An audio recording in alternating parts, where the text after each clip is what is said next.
Welcome to Math 141, Section 14. My name is John Griggs.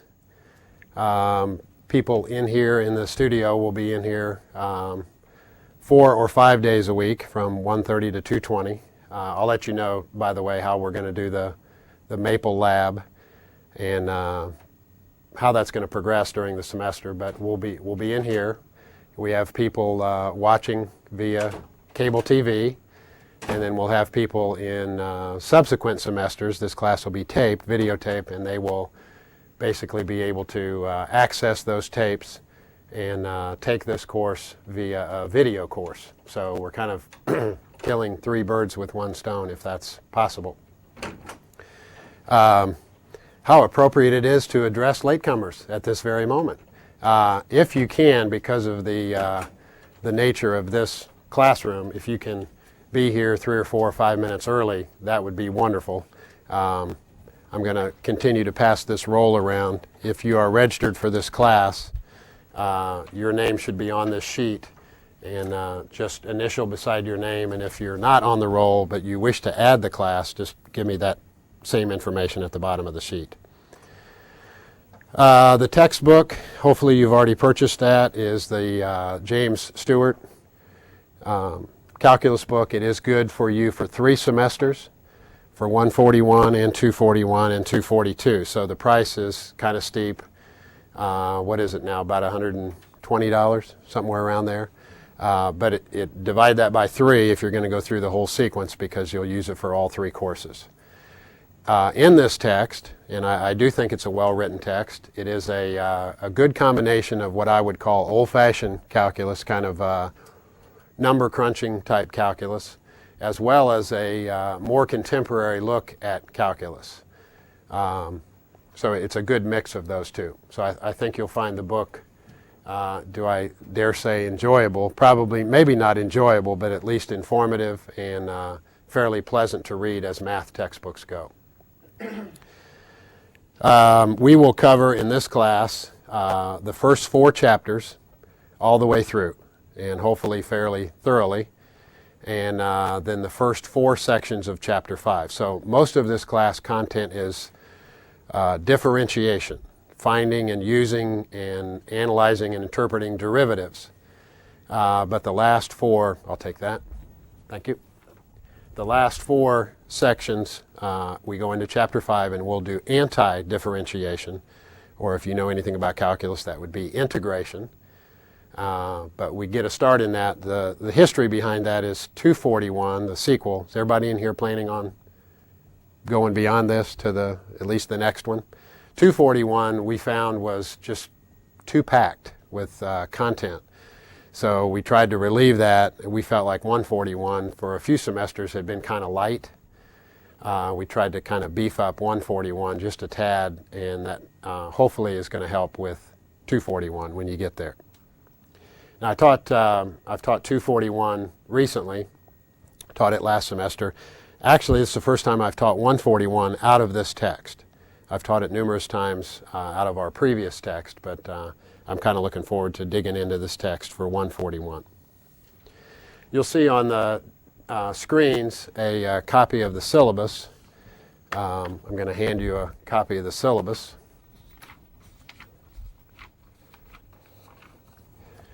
On the back of the syllabus, you'll see the schedule, and I'll try to adhere to this as best I can. During the course of the semester, we may get a section or 2 off of the syllabus. I'm not going to try to. I'm going to try to stay on it, but we may get off of it a little bit. I'll try to get us back on as quickly as I can without making it too tough on you to get us back on schedule. So some things that I want to make sure we go through. If you'll hand that back to him. It's got some identifying information about me on there, where my office is, phone number, email, office hours. I can tell you that I'm pretty much in my office 8 to 5 every day except for when I teach. obviously at this time, and I teach on Monday, Wednesday, Friday at 11:20 to 12:10. So I will not be in my office then. There's the textbook. That new price, that may be a little outdated. Now, the next section, and I hesitated when I started writing this in, I basically took our goals and objectives from the course, and I put them all in here. I want you to know what's going to happen in this course, but I don't want this paragraph here to scare you. But there is quite a bit of information that I would like to convey this semester under this goals and objectives. So you'll see some things about differentiability, limits, continuity, L'Hopital's rule, Newton's method, using derivatives to sketch first and second derivatives. How many of you have had some calculus before? Some calculus. Okay. So these words aren't foreign. Now I'm going to assume that you haven't had calculus because there's several of you that did not have your hand up, and I don't want to make assumptions that you've, and how much sense would this make? You have to have calculus before you have calculus? I mean, how do you end that cycle? So I'm going to assume that you haven't had calculus, and we'll go from there, but some of you may recognize some of these terms. There's the grading. You'll be graded, a little more than half of your grade will be based on tests. We'll have 4 of them. You'll see where they're scheduled on the back of this sheet. Homework and quiz, that's 10% of the class. 26%, it seems a little awkward. Used to be math classes at NC State were typically 60% test, 30% exam, and 10% homework and quiz. So what I did is I took 4% away from the test percentage and 4% away from the exam and gave those 8% to Maple. So our Maple work in here will be 8% of your grade. And we will do the Maple labs in here, by the way. And we're not going to go to a lab. I'm going to prepare some things that on the computer and some handouts that we'll be able to do Maple in here.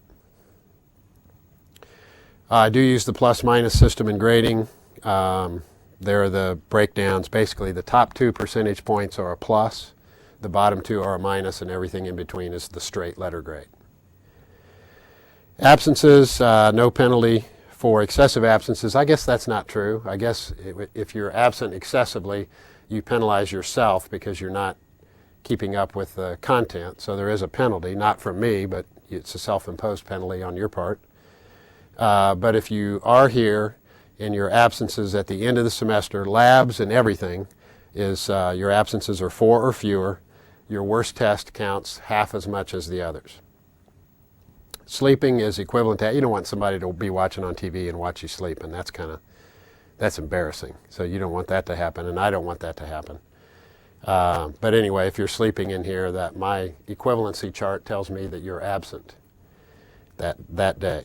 And if you're continually tardy, and please work hard, because we're in this studio, please work hard at trying to be a few minutes early so we don't have people coming in late. Homework and quiz, I'll have 15 grades in this category. That's my goal. I don't know that we'll actually do that, but that's my goal. Homework and quiz grades combined. And then I'll have this list of 15 grades at the end and throw out your worst 3 automatically. That's not tied to attendance. The reason I do that is we won't have make-up homework. So if you miss a homework, then you missed it, unfortunately, and that's probably one of the 3 grades you're going to drop. And if you miss a quiz, that's probably one of the 3 grades you're going to drop. But we don't do makeup, so that's why the 3 automatically dropped is built into the system. Anybody with documented disabilities? Let me go to this next sheet.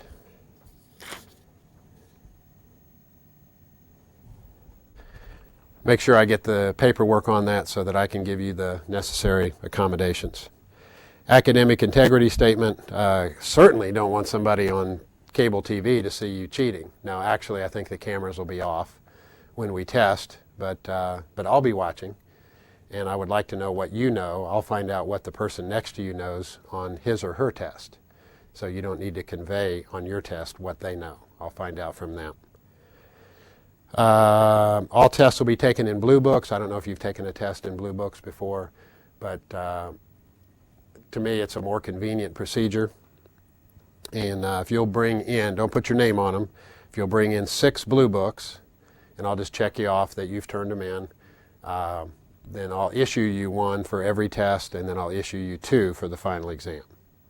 And we'll take all tests in blue books. Sometimes you get them free. Some of the bookstores give them to you for free if you buy your books there, and at most they're 15 cents a piece.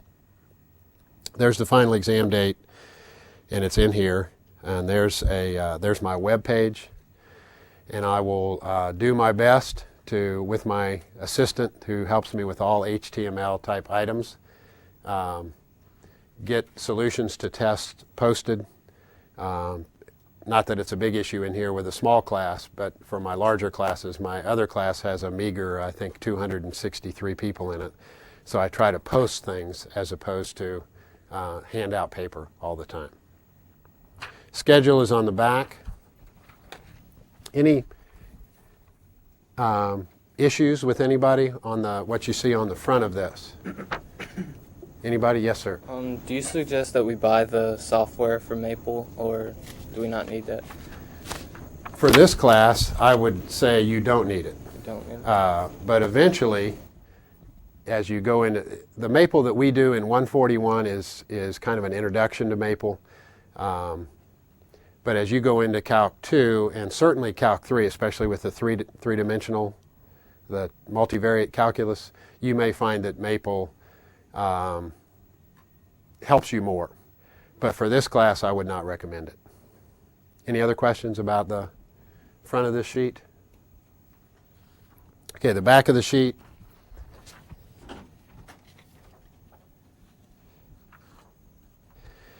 Has our schedule, and I made this out, and I've tried to balance this course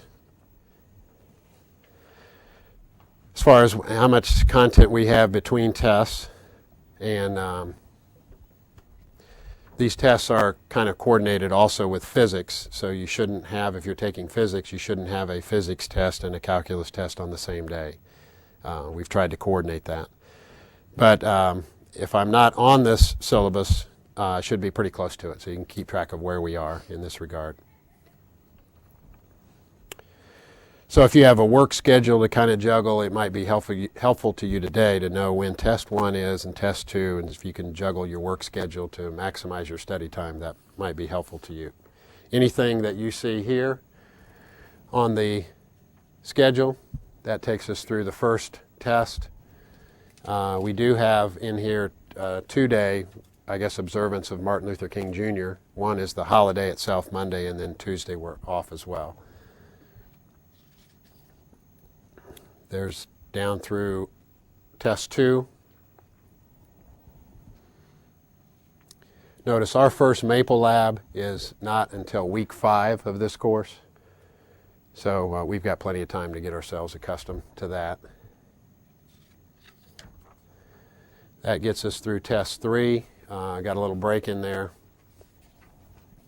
Spring break will kind of chop that up. This should get us through the 4th test. We have another little spring interlude in there. I don't know what we call that. Spring holiday is what I called it. And then the exam period. And I've stated on the front side when our exam is. Any issues with the back of this sheet? Anybody? Hang on to that. If you lose it, ask me and I'll try to hang on to my spares here. Everybody have one? A syllabus? Okay.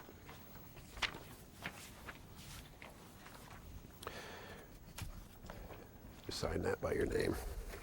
I was handed some information about the fact that this course is done in a studio, some distance education type information. You may want to jot down in case you miss class, or you maybe I went too fast and you want to see it again. This is shown from 6 o'clock to 7 o'clock.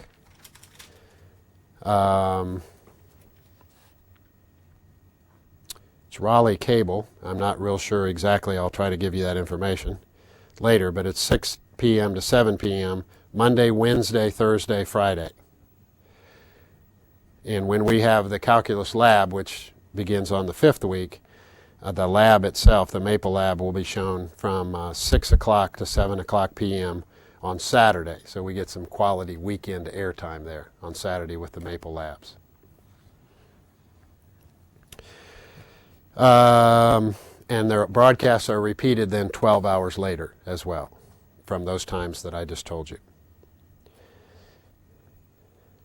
Tapes of this class are available for viewing in the DHL Media Center, and they're generally on a 2 to 3 day delay basis. So again, if you miss it, you don't have cable, you don't want to get to a place that has cable, you can view these tapes in the library. You can't check them out, but you can watch them there.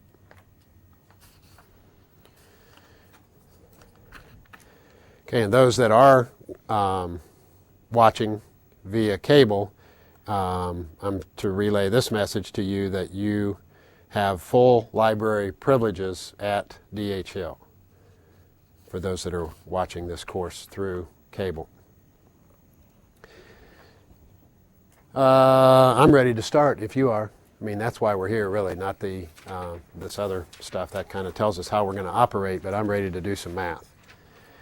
You will find, you probably already have a good sense that I'm kind of a weird individual.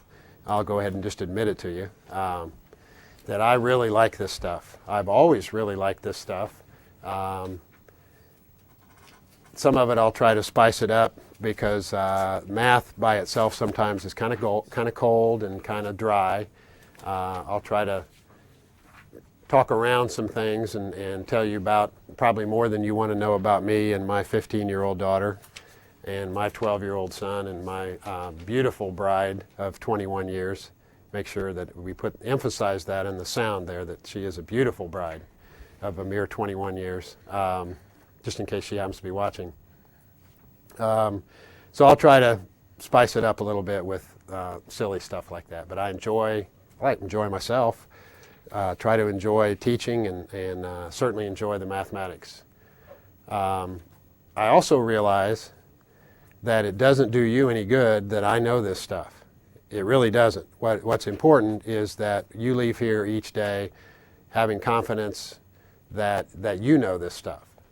I used to think it was flattering when I started teaching and students would say, you know, I can do this stuff when we're in class, when you're there, but when I get home, you know, I can't do it. I used to thought that was a compliment, you know, that, gosh, no, but actually when you think about it a little bit more, that's not a compliment because they can do it when I'm around, but I didn't do a very good job of teaching it to them, or they could do it when I'm not around. So I'll have you do problems in here at your seat, and then we'll kind of check the answer collectively. That's part of that plan, that you leave here knowing that you can do this, not just that I can do it. And I will make mistakes, and please correct me. I certainly don't want to leave something written on this machine or written on the board. I don't want to leave anything up here that's incorrect. I will make mistakes. Please correct me. I made several back in 1986, and we got those corrected, and then a couple years later I made a mistake or two. I think it was 89. Haven't made any yet in the new century, now that you know that's not true. So but help me correct things that I do incorrectly in here. I don't want that to be left up there. The task today is to cover content in section 1.1 if you follow the syllabus. I'm hoping that for the most part this is review. There may be a thing or two today that is new for you, but I'm hoping for the most part it's review. It does kind of give you an overview of how the authors are going to present this material. They're going to present it in multiple ways. In fact, they say there's a possibility in certain functions that they can present this 4 different ways. And the ways that they're going to present a function are posted here for you verbally, so they may just describe a situation to you. We can hopefully take their words and maybe make a graph or a table or build a function out of that. If they tell us about the slope and some intercepts or something, we can work with that. So verbally is one of the ways. Numerically, so they may give us a table of values. It might be a population problem, and it'll give us at certain dates, 1930, 1940, 1950, what's the population of Cary, North Carolina, or North Carolina or the country or the world population, I think is one of the examples in your text.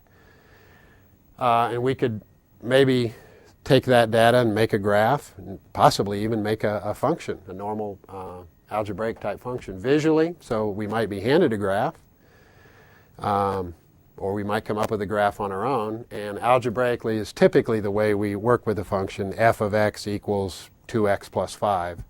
That's typically the way. But these are the 4 ways that your author is going to try to represent functions. And we need to be able to kind of go between these areas. If we're given a visual graph, there may be a question about some particular data point, like from a table.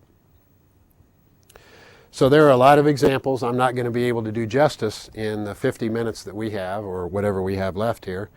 So please read the material each day. It's fairly easy reading. They've done a good job, and that'll help fill in, I hope, with what I don't quite get to here in class. They start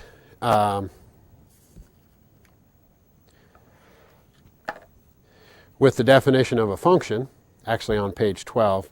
The first section covers pages 11 through 24.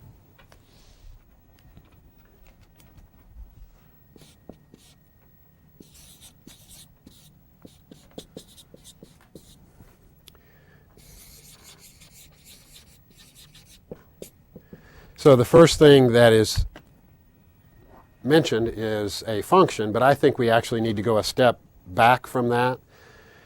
I'd like to say that a function is a relation, but I think in order to do that, we better define what a relation is. A relation is any set of ordered pairs.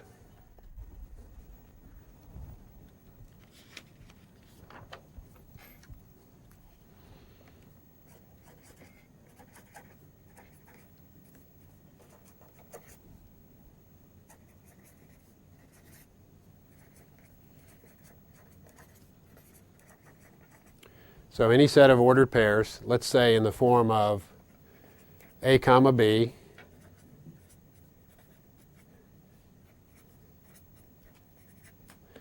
where a is an element of some larger set, capital A, and b is an element of some larger set, capital B. Now there's nothing in a relation that says the points, as we would plot them graphically, they could be in the same vertical line, the same horizontal line. They could be all over the place.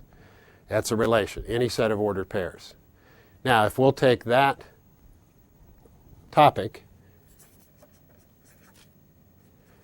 and this is slightly different than what you're going to see in your book, but it's the same idea that's conveyed. So a function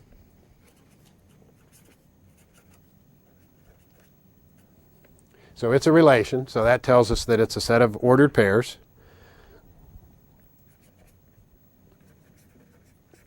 In which each first element is assigned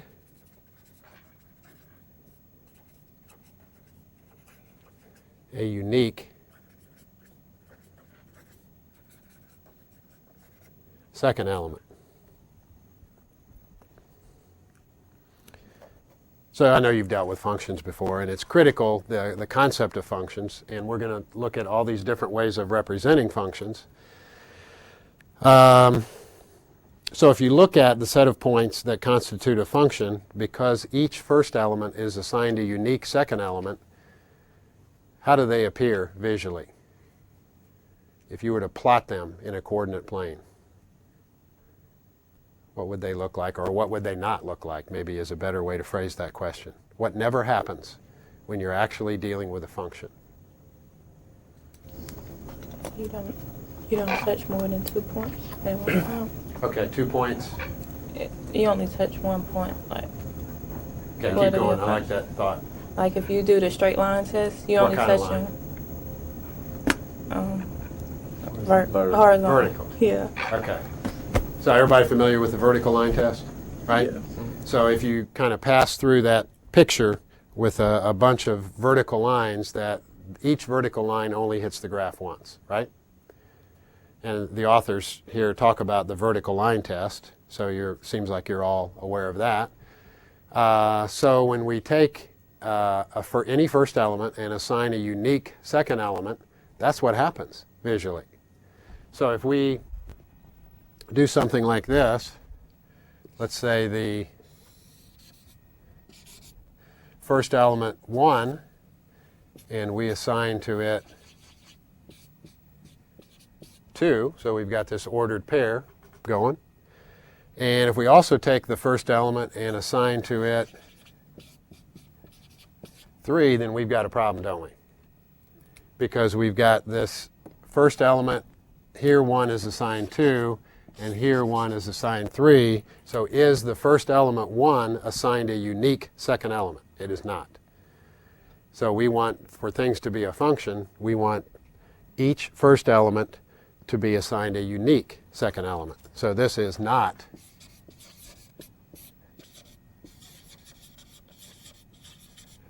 that's not a function, okay? And I think we're all pretty comfortable with that coming in. I hope we are. So what's the big deal about functions? I mean, you know, math books, obviously, and math teachers, obviously, make a big deal about functions. So what's the big deal about, why would we not want this to happen? I mean, are there curves that go through the point 1, 2 and the point 1, 3? Yeah, there's lots of curves. Here's a curve. That goes through both of them. There's nothing wrong with that curve. That's a pretty nice little shape. But what's the problem mathematically with things that are not functions?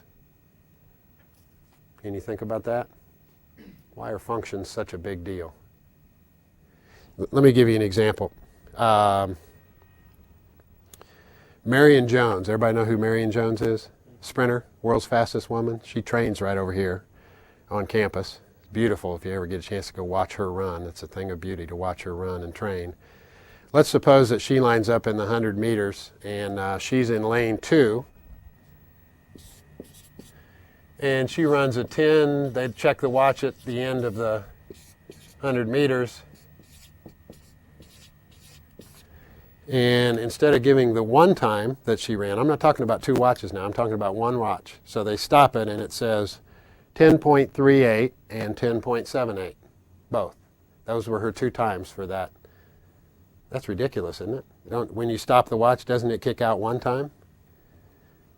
This would be a world record, wouldn't it? I think. This is just kind of, she runs that all the time. But we don't get 2 values. So when we look at lane 2, there is a time, a unique time that's associated with the person in lane 2.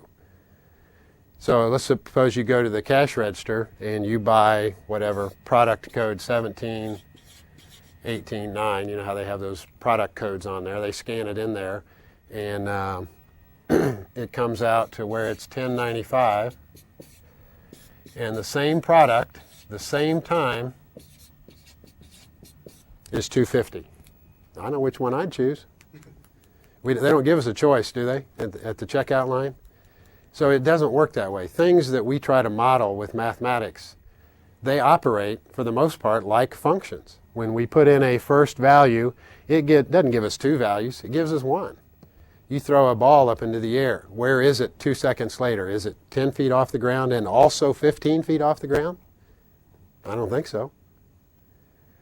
So we're trying to model our real world phenomena with mathematics, and things in the real world, most of the time, most of the problems that we'll try to analyze, they behave like functions. So it's important to have this little disclaimer here. It's not any old relation. We want every first element to be assigned a unique second element. Neither one of these 2 are functions.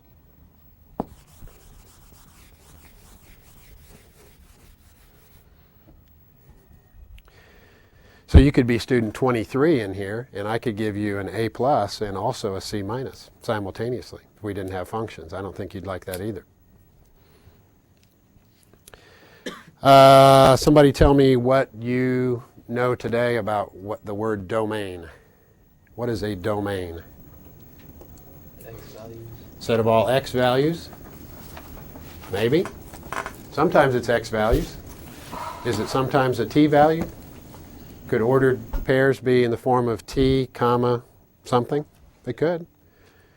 So why don't we say domain is set of all first elements? right, of the ordered pair.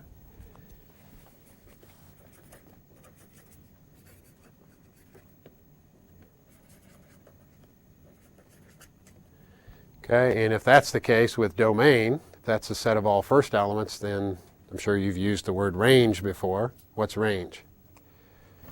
Set of all second elements. Now that could be a variety of things. You could have ordered pairs, and we typically see ordered pairs that look like that, right?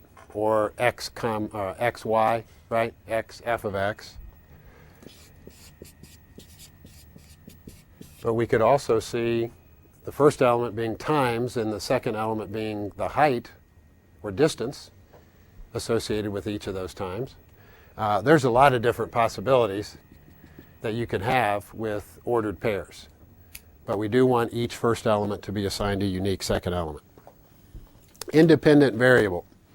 Well, a lot of times we have as an algebraic function or an explicit function something like this. F of x is 3x squared plus 5. So we put points in, we put x values in, and then we do to them what it says to do into this function. And in this case, we square the x, triple the result, and add 5, and it comes up with a corresponding y value. So in general, we plug in an x, we square it, triple the result, and add 5. That's every ordered pair ought to look like that. When we plug in a, we get something that looks like that. Or we could do it easier. We could plug in 2, right? We're used to that. That's even easier than what we've got here. What's the f of 2?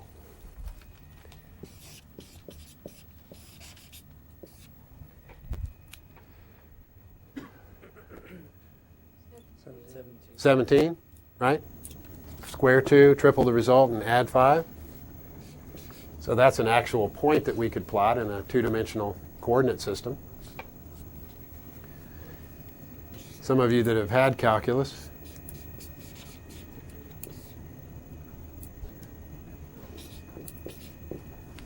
what do we get when we put x plus h into this function?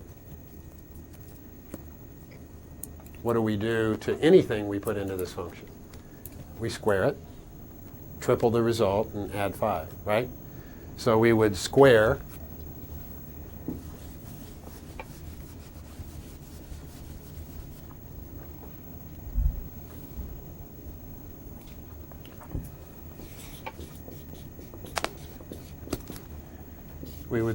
x plus h, triple the result, and add 5. So there's the f of x plus h. Now, is that different than the f of x plus h? Is that same animal or a different animal? Different animal, isn't it? Now, they kind of sound the same. This is the f of the quantity, x plus h. So we put x plus h in the position of the variable. So whatever we did to x, we now do to x plus h. So we square x plus h, triple that result, and add 5. Whereas, what would this be? Okay, it would just be the original function, the f of x is what this is, and then we just add an h onto the end, right? So they're clearly different animals, very distinctly different.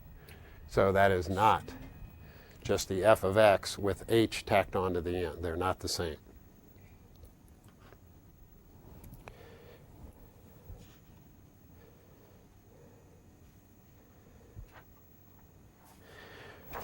Okay, let's. I've got an example down here. Let's have you work this one at your seats. And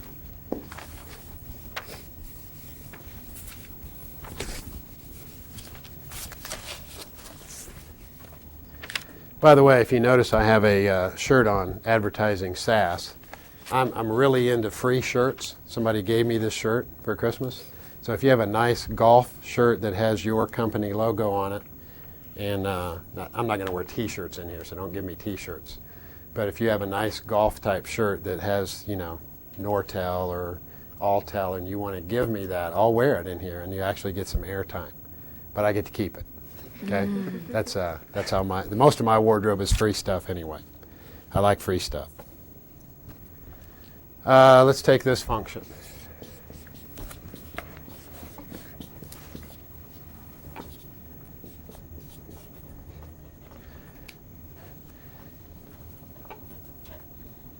F of x minus 1, the quantity squared plus 4. Now I'm going to ask you to kind of think ahead a little bit. What is that? If we were to picture that, we're going to look at different ways to represent functions. What is when we're finished plotting points on this thing right here, not your graphing calculator, when you're plotting points here and you finish plotting points, what is this? Circle? Parabola? One to the right and up 4. Okay, I like that. We got a little extra description there. So everybody agree it's a parabola? Right? Because the x's are squared and in essence the y's, which are on the left, are to the first. So we've got a parabola. And give me the rest of the description. The vertex is 1 to the right and up 4 from 0, 0. Okay, so if we take our old friend x squared, everybody I hope has a pretty good feel for our old friend here, y equals x squared. And we want to take that and we want to translate it a little bit in the plane, shift it a little bit. Then the fact that this seems a little awkward, and some of you might be saying, I think he's wrong. I think we shift this left 1. When you subtract 1 from every x before you square it, has the net effect of shifting the graph right 1.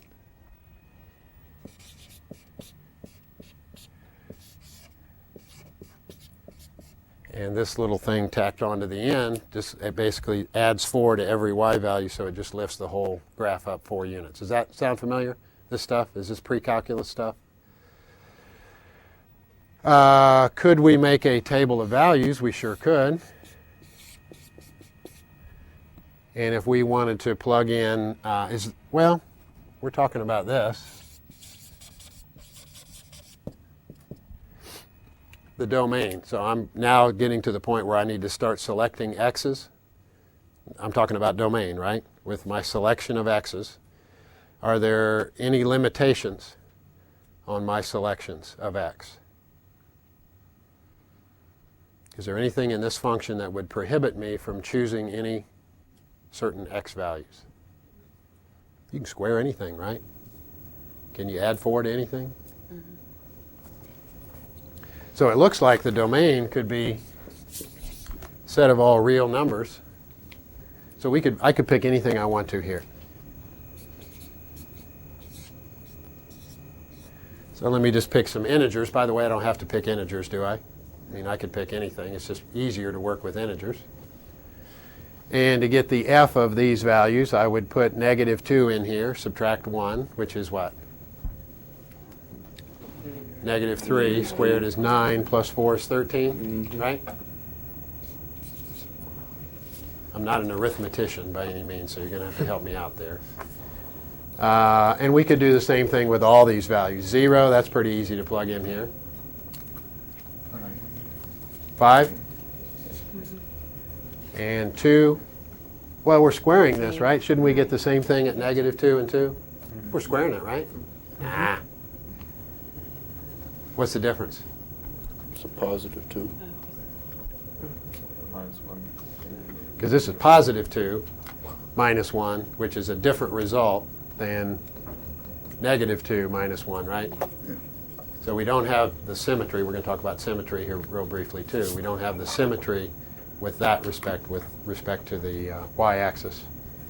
So 2, what do we get? 1 squared is 1, 5. Now there's some symmetry, right? Don't we have a little symmetry going right here?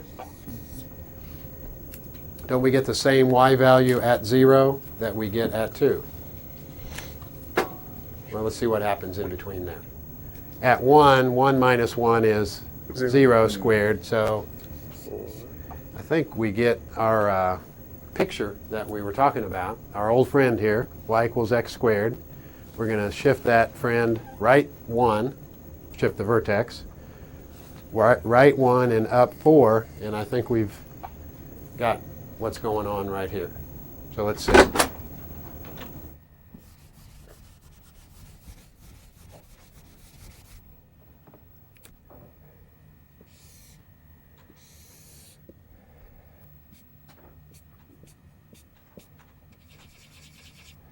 So there's 1, 4, which 1, 4 looks like our vertex, right?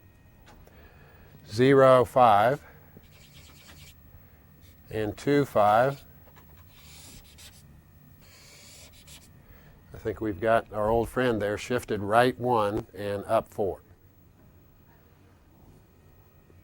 Okay, that's the domain. Now, can you look at a graph and pick up the domain? I mean, you don't see any gaps or holes or discontinuities, right?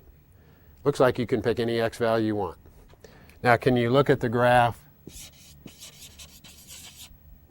and pick off the range? Tell me what the range is of this function. 4 be 4 to infinity. 4 to infinity. Okay. Is everybody familiar with interval notation? If I were to write this in interval notation, so tell me what to write in interval notation for the range. Bracket. 4,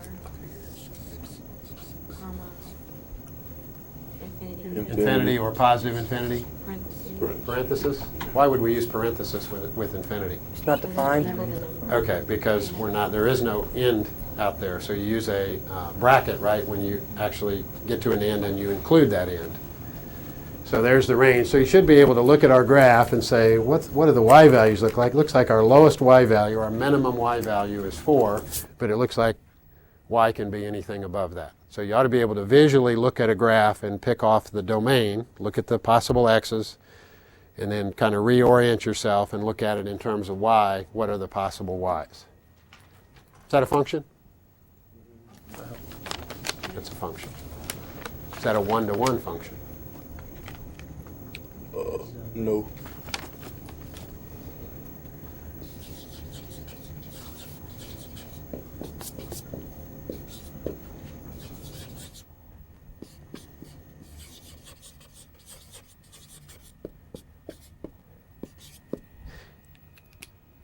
I was a Spanish minor in college. And one thing I like about Spanish, I love the language, but one of the best things I like about the written language is you can tell what that statement is when you start. In English, you don't know that. You don't know it's a question until you get to the end. But in Spanish, you know it's a question when you start to read that sentence with that upside down question mark. So that's why I use this. Apologize for some of my notation. Have to get used to me. So is this a one-to-one function? No. Why do you say no? That's the horizontal line That's test. exactly right. Okay, so a one-to-one function says not only does it pass the vertical line test, it had to do that to be a function. Now let's go the other way. Does it pass a horizontal line test? So not only is every x, excuse me, let me rephrase that. Not only is every x, every first element assigned a unique second element, if it's one-to-one, every second element is assigned a unique first element. So it's kind of a two-way function in that regard. So this is not one-to-one. So we've got numerous cases where we've got points in the same horizontal line. So what would be the big deal about a function being one-to-one? Well, if a function is one-to-one and we take its inverse, we flip-flop the roles of x and y, then its inverse is also a function, right? So that will be some reason why we want something to be one-to-one.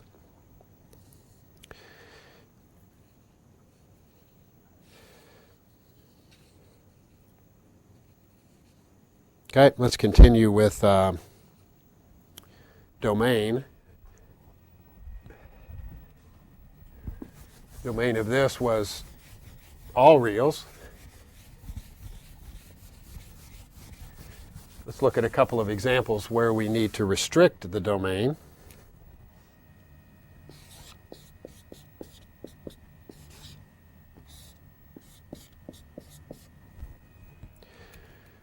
So here's a square root function. Do you have a visual on what square root functions look like if it were just the square root of x? Can you picture what that would look like? Isn't that a half parabola, right? When we say square root, we mean the principal square root.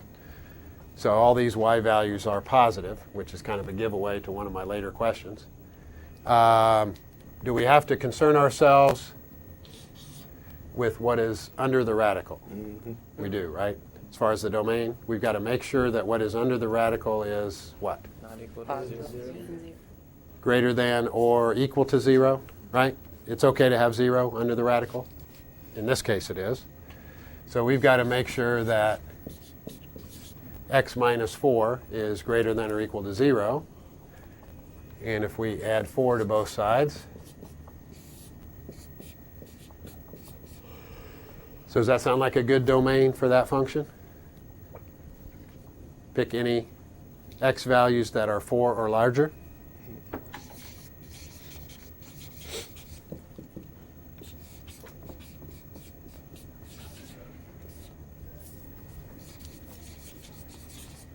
Now, it's not always so easy when you're given an explicit function or a function represented algebraically. It's not always so easy to pick out the range. Now, this one's not bad. Tell me about the y values here. They're all positive. Almost. Somebody said they're all positive. That's almost. All real? Not all real, because we'll never get a negative y. Why? Why not? Because you can't have negative on the square root. Okay, not quite. What's this say? These are y values, right? The y values are, what are they? Equal to greater than 0. Aren't they principal square roots? So if the y values are principal square roots, what are they? What is the square root of something? Isn't it 0 or larger? Right? So our range here is 0. Possibly we want to include 0 because the square root of 0 is 0. And anything up to positive infinity would work. Now, it's a lot easier to pick off the graph. So shouldn't this be, I don't know if this is a friend. X squared is our friend. This is kind of just a general acquaintance, right? X, square root of x. So this is our acquaintance here. What, move to the right 4?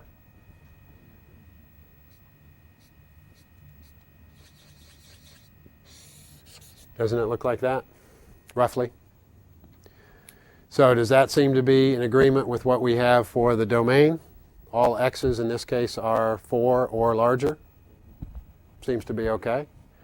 And the range, all y's are 0 and larger. So it seems to be a pretty fair call there on what we decided the domain and range to be. One more example. I will, what we didn't get to in section 1 today, I will get to tomorrow because we won't have all the syllabus and all that type stuff to get to.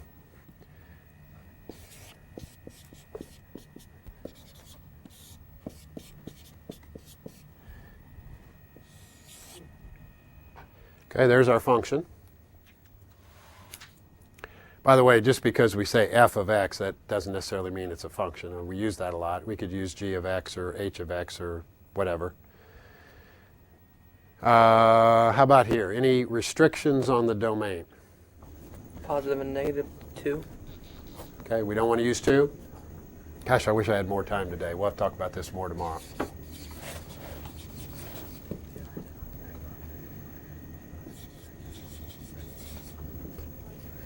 Domain and range. So it's already been said that we don't want x to be 2. Everybody all right with that?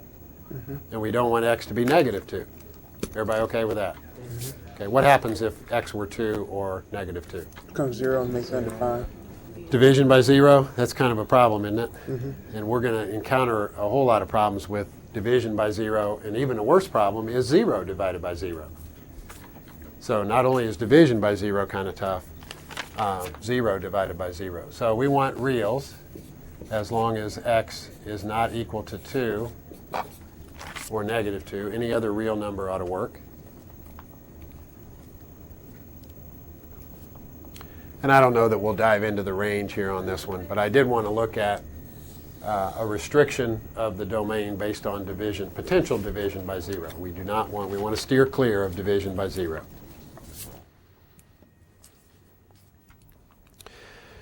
We will pick up tomorrow with the vertical line test. Before you fold up here, there's quite a few problems from section 1, so I don't want to wait till we're done with section 1 to give you some suggested problems.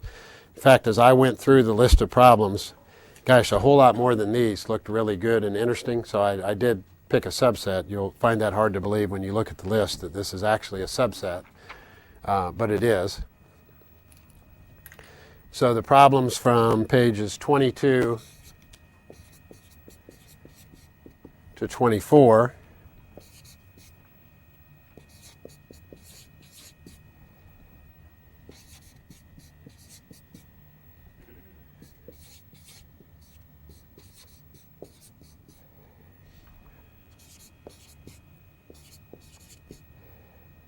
Some of these are quick and easy. You can basically read the problem and jot down an answer. Others of them will require a little more thought.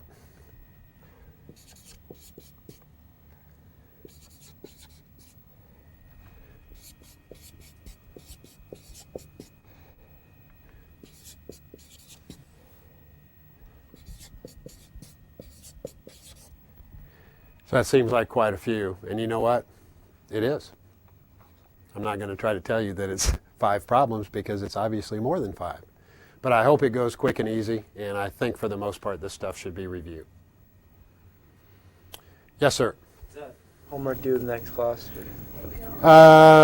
Because we're not finished with section 1.1, I don't think it's fair for me to, say this needs to be ready by tomorrow. But it should be ready by the class after the class in which we finish that material. Yes. Yes. You just want us to do this in our notes, or you want to send us in the paper? There's possibility that I'm going to collect homework somewhat randomly. But I can tell you that early in this course I'm not going to. This is because it's review. When we start getting to material that's more new stuff, then you can do it in your notes. All right, that'll finish us from day 1. I will see you tomorrow.